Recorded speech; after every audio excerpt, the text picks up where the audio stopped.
안녕하세요. 김호준입니다. 박 대통령과 최순실 그리고 비서진들은 대포폰을 사용했다. 특검의 수사 결과죠. 어제는 그런 대포폰을 최순실의 개인 비서 노릇을 한 청와대 이영선 행정관의 후배가 운영하는 휴대폰 대리점에서 개설했다는 사실까지 밝혀졌습니다. 생각해보면 기가 막힐 일입니다. 세계 어느 나라 대통령이 자신의 비서진들과 대포폰으로 상시 통화하고 그리고 그 대포폰은 비서진의 민간인 지인을 통해서 주기적으로 대량으로 공급받습니까? 대통령까지 갈 것도 없습니다. 일개 주민센터도 그렇게는 안 돌아갑니다. 사기업도 그런 곳은 없죠. 사장과 직원들이 항상 대포폰으로 통화하고 몇 개월마다 폰을 전부 교체하고 그런 회사가 있나요? 범죄 집단 말고 그런 곳이 있습니까? 항상 대포폰을 사용하는 사람은 자신이 하는 일이 세상에 드러나서는 안 되는 일이라는 걸 스스로 자각하고 있는 겁니다. 박 대통령은 아무것도 몰랐고 오로지 국정 운영만 생각했다는 말을 그래서 믿을 수가 없는 겁니다. 국정 운영을 왜 대포폰으로 합니까? 김호준 생각했습니다.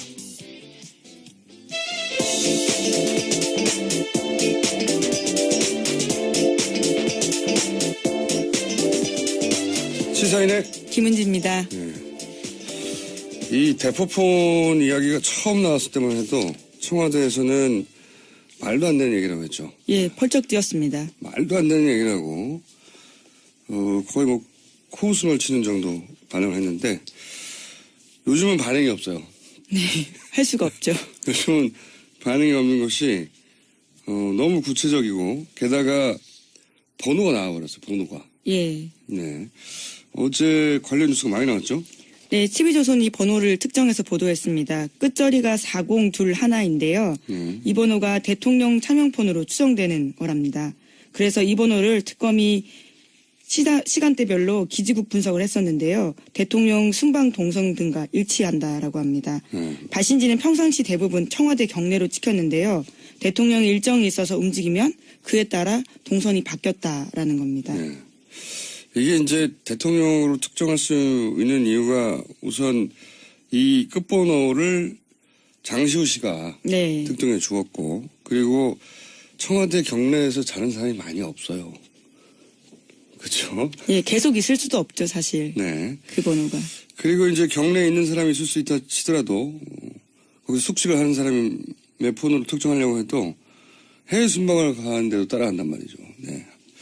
번호도 맞고 위치도 맞고 그리고 해외 순방이라는 특수한 일정도 맞고 뭐 다 맞는 거죠. 네. 그리고 그렇게 해서 비교를 해봤더니 하루에 평균 3통화 정도. 네, 그렇죠. 6개월 동안 570여 차례입니다. 네. 최순실 씨와만 따져서 하루에 평균 3통화를 했고 그리고 도피 행각을 벌일 때도 계속 통화를 했고. 네, 독일에서요. 그리고 보면 해외 로밍도 있다고 해요. 네, 그 폰을 들고 다니는 거죠. 계속해서. 여기서 중요한 것은 요금을 누가 냈냐 이거라고 봅니다. 저는. 여기까지 따져봐야 된다고 보는데 네네. 요금이 꽤 나왔을 거 아니겠습니까? 예, 그렇죠. 명의는 우선 윤전추 행장관으로 되어 있습니다. 여기는 윤전추 행정관인데 또 그 폰을 한 번만 그러니까 그 폰 한 번을 사용한 게 아니라 주기적으로 한 번에 만들었다가 대량으로 한 번에 폐기하고 네네. 이런 식으로 하나를 한 것도 아닌 거죠. 이거는 정말 이게 상상이 안 가는 일이에요. 네. 국정 운영을 왜 대포폰으로 하는 것인지. 청와대가 그리고 그 행정관의 친구, 네, 군대 후배라고 하죠. 네. 청와대 행정관의 지인을 통해 가지고 폰을 이렇게 대량으로 주기적으로 6개월 동안 것만 밝혀졌을 뿐인 거죠. 네, 이영선 행정관 군대 후임의 대리점에서 네. 다량으로 만들었다고 합니다. 주기적으로 한 번에 만들고 한 번에 폐기했다고 하니까요. 요금을 누가 냈냐 이거 밝혀줘야 된다고. 요금을 누가 냈냐. 이것도 뇌물 아닌가요? 만약에 최순실 씨 쪽에서 내줬다면요. 네. 뇌물죄가 되죠. 대납이니까요. 현금으로 했다니까 요금이 어떻게 정산이 됐는지 현금으로 냈을까요? 어떻게 했을까요? 궁금하네. 보통은 우리 계좌에 연결하거나 카드로 하거나 하잖아요. 통신요금은 귀찮아서 통상 그렇게 하죠. 근데 이 경우는 그렇게 하지 않았을 것 같아요. 6개월밖에 하지 않으니까 그럴 수 있겠네요. 어떻게 했을까요? 이것까지 밝혀내면 더 재밌는 뉴스가 될 것 같은데. 일단 번호까지 나왔습니다. 자, 다음 뉴스는요? 네, 관련해서 최순실 씨가요, 대포폰을 애용했지만 독일 도피 중에는 또 보이스톡을 사용했다라고 합니다. 언론과 당국의 수배를 피하기 위해서라는 식의 경향신문 보도입니다. 제가 알기로는 이게 보이스톡이 기술적으로 보완이 안 돼요. IT 전문가는 주변에 없었나 봐요. 네. 여하간 이 통화를 잡히지 않기 위해서 무지 노력을 했다는 거죠. 네. 무지 노력을 했고 차면포는 그 중에 일부인 것이고 보이스톡도 사용을 했고 그러니까 일반적인 통화는 하지 않으려고 했다는 거죠. 알려진 번호로는. 네네. 그렇고 그러니까 범죄 집단을 떠올리는 겁니다. 그런 경우가 어딨어요. 회사에서도 그렇게 하네요. 저는 이런 경우를 들어본 적이 없어요. 회사 사장이 항상 직원들과 대포폰으로만 통화한다. 주기적으로. 그런 회사도 없습니다. 회사도 없는 일이고 무슨 어떤 정부 부처는 항상 그 부처는 항상 대포폰으로 회의한다. 말이 안 되잖아요. 근데 하물며 청와대에서 이런 식으로 주기적으로 했다는 건 자기들이 하는 일이 이게 이상한 일이라는 걸 알았던 거죠. 너무나 자명하게도. 왜냐면 이게 보안폰이 있거든요, 따로. 네, 그렇죠. 지급을 합니다, 청와대에서. 네. 물론 최순실 씨한테는 지급하지 않습니다. 그러니까요. 그러니까 예. 들키지 말아야 하는 일이라는 걸, 들키면 안 된다는 걸 알고 있었던 거죠. 너무나 자명하게도. 그런데 국정 운영만 했다고 하니까 믿을 수가 없는 겁니다. 말이 안 되는 거죠. 이 대포폰 만약에 취임 이후부터 계속 다 추적해낼 수 있다면 어마어마한 양이 나올 것 같아요. 네, 청문회 때도요, 차은택 씨 같은 경우에도 자기가 대포폰 전해받았다라고 이야기했고요, 최순실 씨한테요. 뿐만 아니라 최순실 씨와 함께 일하는 사람들은 다 하나씩 가지고 오라고 했다고 합니다. 그런 것만 보더라도요, 실물이 없어서 그렇지 번호가 어마어마한 거죠. 그러니까요. 같은 시간대만 하더라도 막 10개씩 휴대폰에서 나오고 그랬대잖아요. 네. 그래서 이제 본인도 헷갈리니까 거기 뭐 스티커 하나 뭘 붙여놨다면서요. 예, 반창고 붙여놓은 건 실제로 제가 봤습니다. 워낙 개수가 많다 보니까요. 쓰다가 버린 것 중에 일부를 확보하신 거죠. 예. 세상에서 반창고가 붙어있다고 합니다. 무슨 반창고예요? 예, 그때 뽀로로 반창고였습니다. 꽤 귀여운, 예. 그래서 이제 뽀로로 그림에 따라서 구분을 하는군요. 이 사람은 집에 반창고가 다양한 종류가 있지 않다 보니까 그 당시에 뽀로로 반창고가 잘 나갔던 것 같습니다. 그래서 그걸 붙여놓은 게 아닌가 싶습니다. 뽀로로 캐릭터 여러 개예요? 그건 저도 잘. 그 세 개까지는 모르겠는데 어쨌든. 예. 그리고 이제 그 폰을 확보해서 보면 겨우 한 사람이나 두 사람이나 세 사람 많아봐야. 네, 그렇죠. 그 폰으로는 그 사람들하고만 통화하는 거죠. 예, 맞습니다. 특정인의 번호만 넣어주고요. 상대방도 아마 대포폰 번호이기 때문에요. 기억을 못할 겁니다. 그렇기 때문에 입력을 해서 그렇게 전해주는 거죠. 이 서로. 폰으로는 이것만 해라. 제가 보기에는 말이죠. 이거는 그 조직범죄 아니면 간첩이에요. 그거 외에는 이런 식의 조직적이고 주기적이고 대량의 대포폰을 사용하는 케이스는 있을 수가 없는데 그걸 대통령이 사용했다고 하니까 이게 황당한 거죠. 이런 뉴스에는 왜 청와대 응답이 없답니까? 처음에 대포폰 얘기 나왔을 때만 하더라도 절대 번호는 알려지지 않을 거라고 생각했던 것 같아요.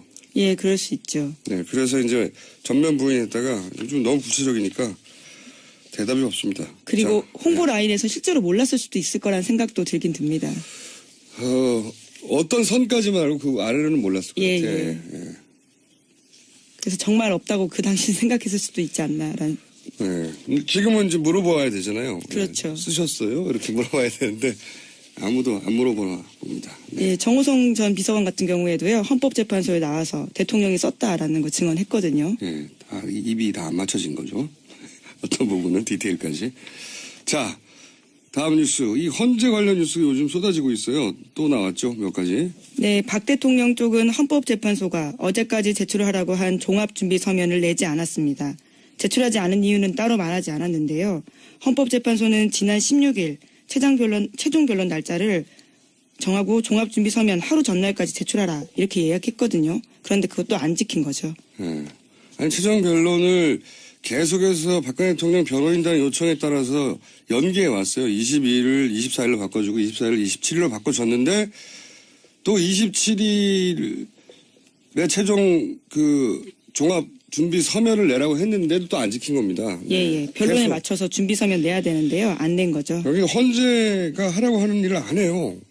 헌재를 이렇게까지 무시하기엔 상상할 수 없는 일인데 네, 재판부는 소송 지휘권이라고 해서요. 기본적으로 이렇게 재판을 진행할 수 있는 권리를 가지고 있습니다. 아무것도 안 지켜요. 아무것도. 그렇죠.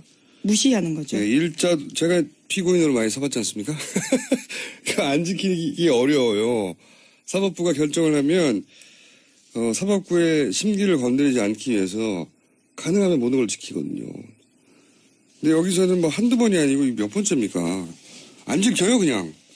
아무 말도 없이. 이유도 말을 안 합니다. 네, 그냥 안 지킵니다. 어떻게든 계속 연기하려고 하는 거죠. 3월 13일 어떻게든 연기하려고 하는 건데, 그 과정에서 말도 막해요. 이게 박근혜 대통령의 변호인 측에서 나온 이야기로 알고 있는데, 만약에 탄핵이 되면 이게 서울이 피로 덮일 것이다. 예, 피와 눈물로 덮인다. 뭐 피로 이런 덮일, 이야기를 했죠. 이건 정말 상상하기 어려운 발언입니다. 이거는 소위 이제 맞불 집회를 직접 발언을 들어보신 분들이 있는지 모르겠는데, 거기 보면 정말 과격한 발언 많이 나오거든요. 총으로 쏴서 죽여야 된다는 얘기도 나와요. 정말로. 네, 동시대를 살고 있는 시민인가라는 생각이 들 정도로. 발언의 수위가 뭐 탄핵은 안 된다. 그런 게 아닙니다. 총으로 쏴서 죽여야 된다 이런 발언들 막 나오거든요. 그 발언하고 정확하게 맥을 같이 하는, 피로 덮일 것이라는 말을 어떻게 헌재 재판소에서 대통령 변호인 측이 얘기를 합니까? 이거 변호인 측이 한 얘기예요. 서울이 피와 눈물로 덮일 것이다. 이 보통 일이 아닙니다. 이 양반들이 무슨 생각을 하는 건지. 자, 그래서 헌재 재판관들이 이제 경호인을 배치했죠. 예. 네, 그렇습니다. 경호를 대폭 강화해서요. 재판관 1명당 권총 등으로 무장한 3명의 경호 인력을 붙여서 24시간 근접 경호한다라고 합니다. 실탄도 장전했다고. 예. 어제 제가 이제 문재인 전 대표 네네. 관련 경호 배치했다는 단독을 했더니 보도가 나왔지 않습니까? 사실 맞아요. 근데 이제 그걸 농담으로만 생각하거나 이제 일종의 블랙메일로만 생각할 수 없을 정도로 자세한 얘기가 있어서 심각하게 받아들였다고 하는데, 헌재 재판관들한테 실탄을 장전해서 3명의 경호 인력을 붙였다. 이거가 만약에 한 달 전에 이런 뉴스가 나왔으면 이거 오버한다고 그랬겠죠. 뭐 이렇게 오버까지 하냐고. 장난이 아닙니다. 예. 좀 뜬금없는 곁가지 얘기를 했는데, 제가 이제 제보자를 많이 만나는 직업이잖아요. 제보자를, 각종 수의 제보자를 많이 만나봤어요. 조용히, 은밀히. 근데 이게 비밀이 가장 많이 새는 곳이 어디냐면, 첫 번째가 운전기사입니다. 아, 그렇죠. 네. 저도 운전기사 많이 만나봤어요. 운전기사가 이제 차 안에서 무심코 통화를 하는 거죠. 네. 동선도 다 알고 계시고요. 기사님들께서는. 네. 그래서 운전기사를 통해서 비밀이 많이 나오고, 두 번째가 경호 인력입니다. 예. 뜬금없는 이야기인데, 예. 이 헌재 재판관님들의 이제 발언 하나하나가 굉장히 민감하고, 앞으로 탄핵 결론이 어떻게 날지에 단서를 얻을 수 있는 유일한 분들이잖아요. 8분이. 자, 이 경호 인력 앞에서는 발언을 조심해 주십시오. 제 경험상, 운전기사와 경호 인력을 통해서 중요한 비밀이 많이 나오더라. 네, 기자들의 핵심 취재원이기도 합니다. 그 사람들한테 달려가서 물어보거든요. 네. 거기서 많이 나와요. 의외로. 뭐 주무실 때 제외하고, 그쵸? 예. 거기에 같이 있는 분들이다 보니까, 그리고 이제 항상 앞에 있으면 방심을 하게 되죠. 자기를 도와주는 사람들이라고 생각하고. 그래서 무심코 통화하거나 얘기하는 과정에 작은 단서들, 이걸 통해서 이제 기자들이 많이 보도를 하죠, 뭔가. 예, 그리고 어디 갔는지, 누굴 만났는지, 그 정도 정보도 굉장히 중요하거든요. 그러니까 누굴 만났는지 모르고 통화하는 것만 들어도, 예. 통화를 하다 보면 옆에 운전기사나 경호 인력이 있다는 걸 깜빡하고, 뭔가 속내를 말하는 경우가 있어요. 네. 이분들을 잘 경호해 주시고 그리고 재판관님들은 경호 인력 앞에서 판결과 관련된 이야기를 안 하시는 게 좋다. 뭐가 나온다 이거. 네. 제 경험상 드리는 말씀입니다. 네. 자, 헌재 관련 뉴스 또 있습니까? 네, 어제 김평우 변호사 막말 많이 전해드렸는데요. 이와 관련해서 대한변호사협회가 신임 변협 회장이 나오는데요. 김현 변호사가 다음 주에 김평우 변호사에 대해서 징계위원회에 회부할지 논의하겠다 이렇게 밝혔습니다. 이거 우리나라 사법 역사에 아마 길이 남을 겁니다. 예. 헌재, 그러니까 일반 재판 정도 아니고 대통령 탄핵을 다루는 헌재 법정에서 이렇게까지 막말을 한다는 건, 그리고 헌재 재판관들을 향해서 이렇게까지 막 공격적으로. 네, 수석 대변인이라고 이야기했죠. 그것도 그렇고 이 발언들, 당신들이 탄핵하면 대통령 피가 덮인다니까. 네, 내란이라는 말도 했습니다. 맞아요. 내란이라는 말도 했죠. 예. 이거는 헌재를 무시해도 이렇게까지 무시할 수 있는지 상상할 수 없는 일이거든요. 저는 재판관들을 이렇게까지 자극하는 이유를 이해할 수가 없어요. 기본적으로는 이제 박근혜 대통령을 지지하는 맞불 집회에게 보내는 메시지죠, 우선은. 그렇다고 해도 그렇죠.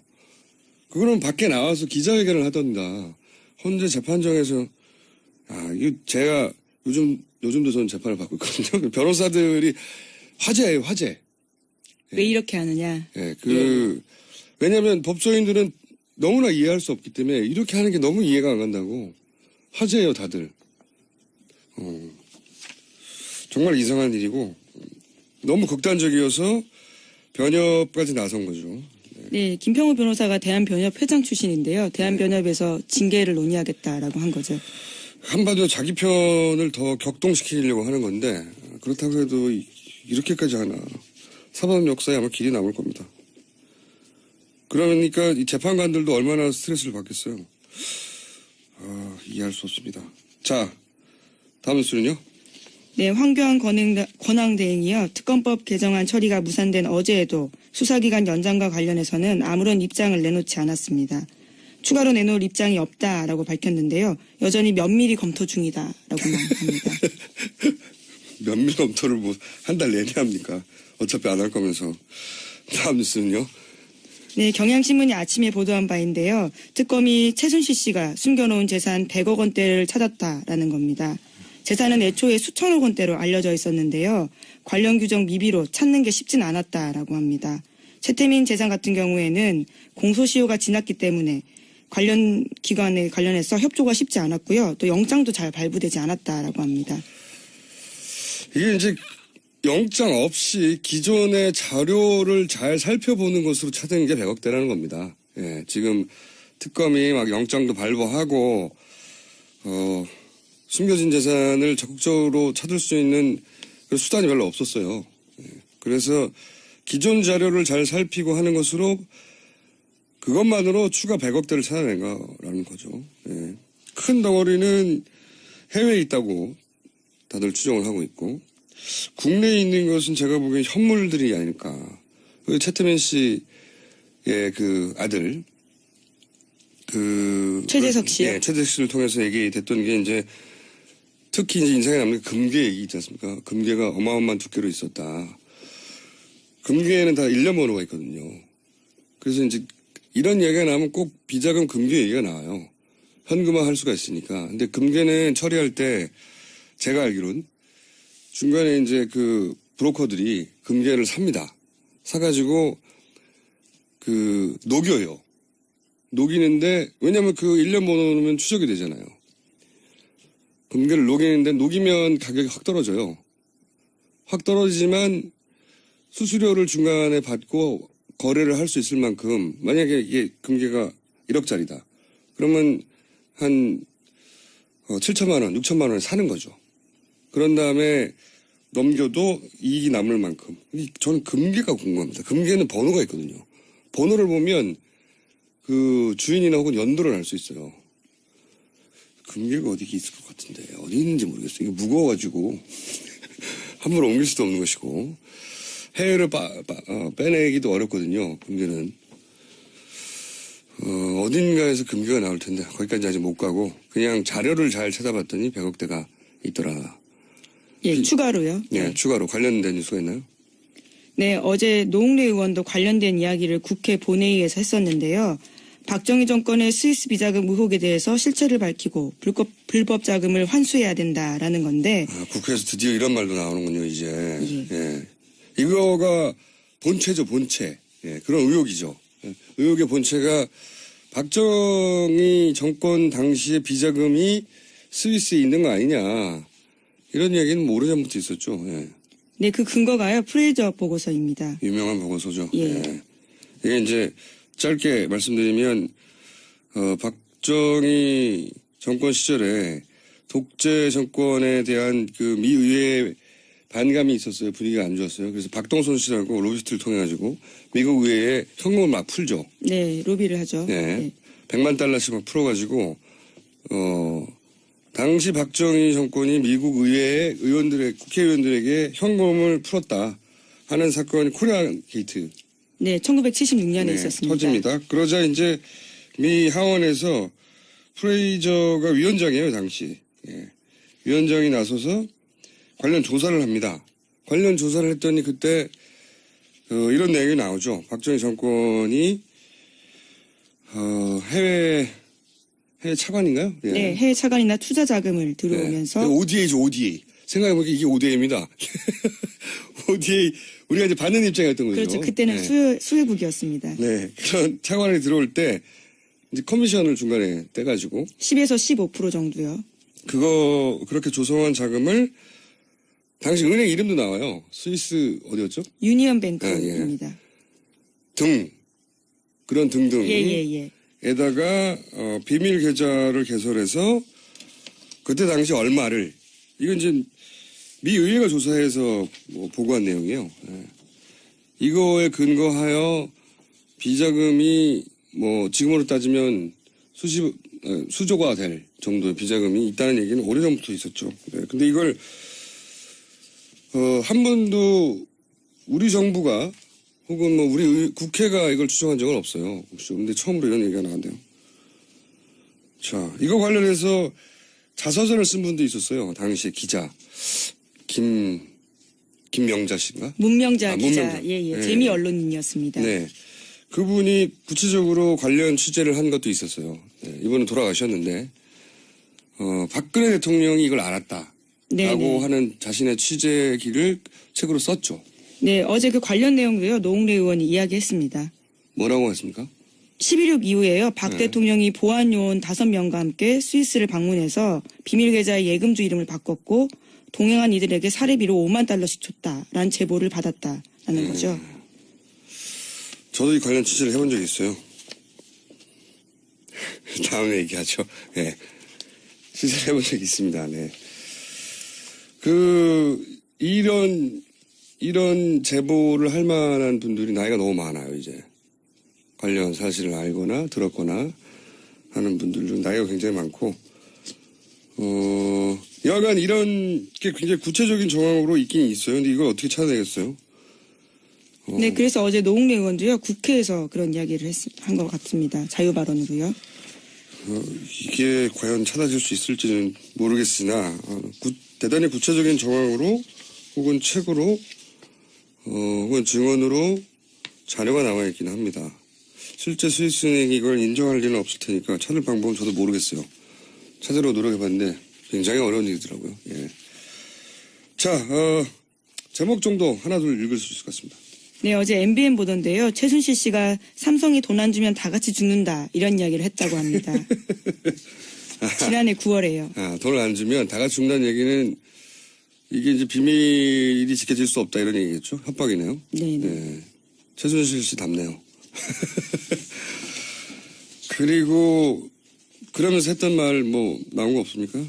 최순실 씨가 한 말요? 그러면서 또 박원호 전 승마협회 전무한테 이런 이야기도 했다는데요. 자신이 삼성합병 도와줬는데 은혜도 모른다라고 화를 내면서 삼성이 대통령한테 말 사준다고 했지 언제 빌려준다고 했냐라고 또 따졌다라고 합니다. 그 저희가 며칠째 얘기했던 그게 말 세탁이 아니고 말 소유권 이전을 주장하는 최순실 씨의 그 끝을 알 수 없는 욕심. 결코 포기하지 않는 한계가 없는 욕심. 그 욕심 때문에 이 모든 게 드러나기 시작했어요. 적당히 했으면 우리 모른 채 지나갔을 겁니다. 아마 다들. 끝을 알 수 없는 욕심. 이건 이제 최순실 씨에 대한 삼성의 특검 조사 과정에서 나온 얘기인 거죠? 네, 삼성 쪽이 진술한 바입니다. 삼성이 이제 협박을 당했다는 얘기를 하느라고. 예, 강요에 대한 취지인 것 같습니다. 네. 자기들이 피해자라는 말을 하면서 이런 얘기를 한 거죠. 최순실 씨가 협박도 했고, 이거 봐라, 우리가 당해서 돈을 뺏긴 거다 하는 과정에서 이런 말들, 말 내놓으라는 말들, 누가 사달라고 했지 빌려준다고 했냐, 이런 말들.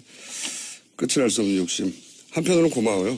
그 욕심에 한계가 없는 욕심 때문에 저희가 이 전문은 아니어도, 전문은 언제 밝혀질지 모르겠습니다. 특검도 이렇게 끝나가는데, 그 일단을 알게 된 거죠. 예. 그 일단을 알고 났더니 정말 어마어마한 겁니다. 일단 말하는데. 자, 오늘 여기까지 하겠습니다. 시사인의 예, 김은지였습니다. 감사합니다. 거기 뭐 스티커 하나 뭘 붙여놨다면서요? 예, 반창고 붙여놓은 건 실제로 제가 봤습니다. 워낙 개수가 많다 보니까요. 쓰다가 버린 것 중에 일부를 확보하신 거죠? 예, 네, 예. 시사인에서. 네, 반창고가 붙어있다고 합니다. 무슨 반창고예요? 예, 그때 뽀로로 반창고였습니다. 꽤 귀여운, 예. 아, 그래서 이제 포로로 그림에 따라서 구분을 하는군요. 이 사람은 뭐, 집에 반창고가 다양한 종류가 있지 않다 보니까 네. 그 당시에 뽀로로 반창고가 잘 나갔던 것 같습니다. 그래서 그걸 붙여놓은 게 아닌가 싶습니다. 포로 캐릭터가 여러 개예요? 그건 저도 잘. 그 세 개까지는 모르겠는데 어쨌든. 예, 예. 그리고 이제 그 폰을 확보해서 보면 겨우 한 사람이나 두 사람이나 세 사람 많아봐야 네, 그렇죠. 그 폰으로는 그 사람들하고만 통화하는 거죠. 예, 맞습니다. 특정인의 번호만 넣어주고요. 상대방도 아마 대포폰 번호이기 때문에요. 기억을 못할 겁니다. 그렇기 때문에 입력을 해서 그렇게 전해주는 거죠. 이 서로- 폰으로는 이것만 해라. 제가 보기에는 말이죠. 이거는 그 조직범죄 아니면 간첩이에요. 그거 외에는 이런 식의 조직적이고 주기적이고 대량의 대포폰을 사용하는 케이스는 있을 수가 없는데 그걸 대통령이 사용했다고 하니까 이게 황당한 거죠. 이런 뉴스에는 왜 청와대 응답이 없답니까? 처음에 대포폰 얘기 나왔을 때만 하더라도 절대 번호는 알려지지 않을 거라고 생각했던 것 같아요. 예, 그럴 수 있죠. 네, 그래서 이제 전면 부인했다가 요즘 너무 구체적이니까 대답이 없습니다. 그리고 자, 홍보 라인에서 실제로 몰랐을 수도 있을 거라는 생각도 들긴 듭니다. 어떤 선까지만 알고 그 아래로는 몰랐을 것 예, 같아요. 예. 그래서 정말 없다고 그 당시 생각했을 수도 있지 않나라는. 네. 지금은 이제 물어봐야 되잖아요. 그렇죠. 네. 쓰셨어요? 이렇게 물어봐야 되는데 아무도 안 물어보나 봅니다. 네. 예, 정호성 전 비서관 같은 경우에도요. 헌법재판소에 나와서 대통령이 썼다. 없었나 봐요. 네. 여하간 이 통화를 잡히지 않기 위해서 무지 노력을 했다는 거죠. 네. 무지 노력을 했고 참여폰은 그 중에 일부인 것이고 보이스톡도 사용을 했고 일반적인 통화는 하지 않으려고 했다는 거죠. 알려진 번호로는. 네네. 결코. 그러니까 범죄 집단을 떠올리는 겁니다. 그런 경우가 어딨어요. 회사에서도 그렇게 안 해요. 저는 이런 경우를 들어본 적이 없어요. 회사 사장이 항상 직원들과 대포폰으로만 통화한다. 주기적으로. 그런 회사도 없습니다. 회사도 없는 일이고 무슨 어떤 정부 부처는 항상 그 부처는 항상 대포폰으로 회의한다. 말이 안 되잖아요.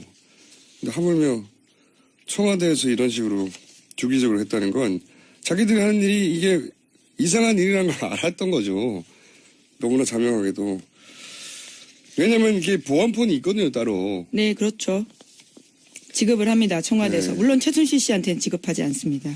그러니까요. 그러니까 예. 들키지 말아야 하는 일이라는 걸, 들키면 안 된다는 걸 알고 있었던 거죠. 너무나 자명하게도.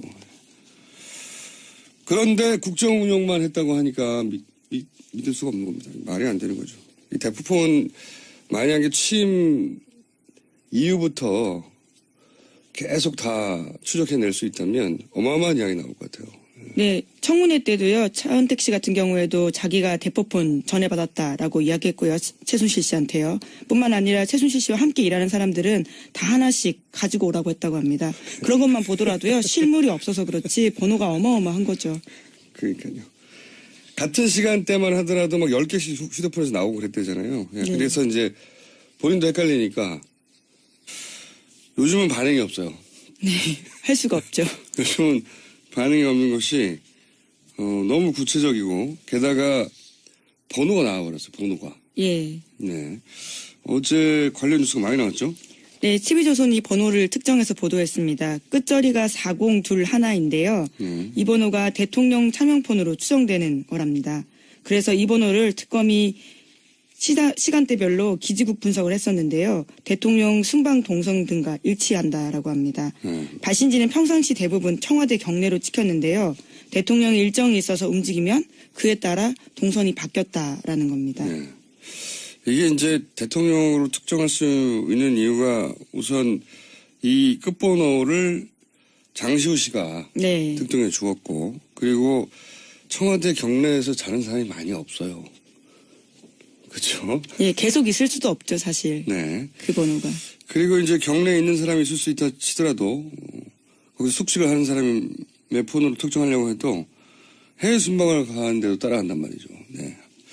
번호도 맞고 위치도 맞고 그리고 해외 순방이라는 특수한 일정도 맞고 뭐 다 맞는 거죠. 네. 그리고 그렇게 해서 비교를 해봤더니 하루에 평균 3통화 정도. 네, 그렇죠. 6개월 동안 570여 차례입니다. 네. 최순실 씨와만 따져서 하루에 평균 3통화를 했고, 네. 그리고 도피 행각을 벌일 때도 계속 통화를 했고. 네, 독일에서요. 그리고 보면 해외 로밍도 있다고 해요. 네, 그 폰을 들고 다니는 거죠. 계속해서. 여기서 중요한 것은 요금을 누가 냈냐 이거라고 봅니다. 저는. 여기까지 따져봐야 된다고 보는데 네네. 요금이 꽤 나왔을 거 아니겠습니까? 예, 그렇죠. 명의는 우선 윤전추 행장관으로 되어 있습니다. 명의는 윤전추 행정관인데 또 그 폰을 한 번만, 그러니까 그 폰 한 번을 사용한 게 아니라 주기적으로 한 번에 만들었다가 대량으로 한 번에 폐기하고 네네. 이런 식으로 하나를 한 것도 아닌 거죠. 이거는 정말 이게 상상이 안 가는 일이에요. 네.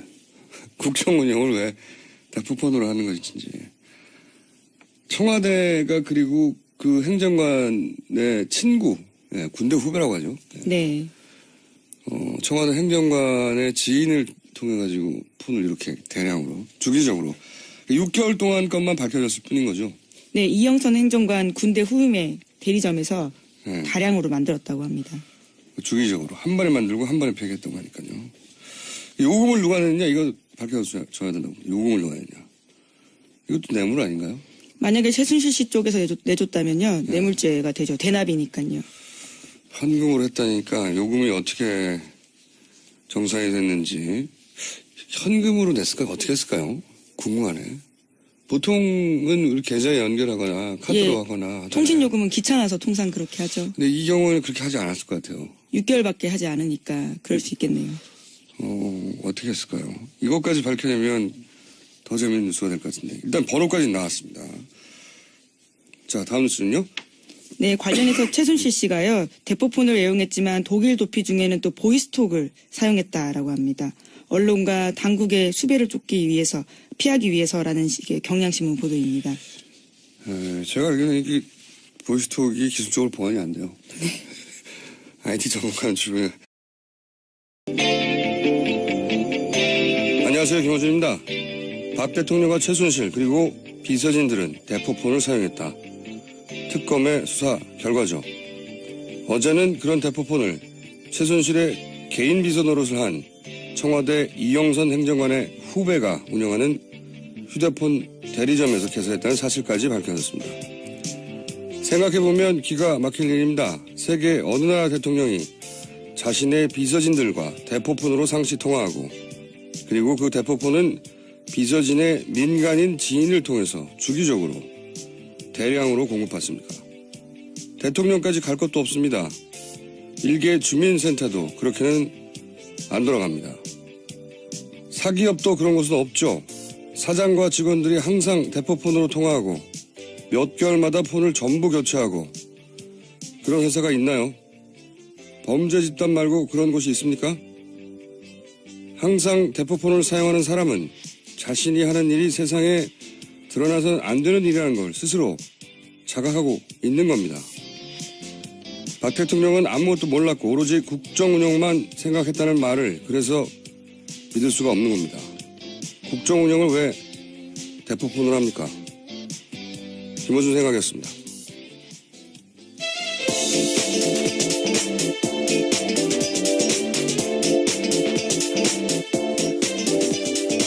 시사인의 김은지입니다.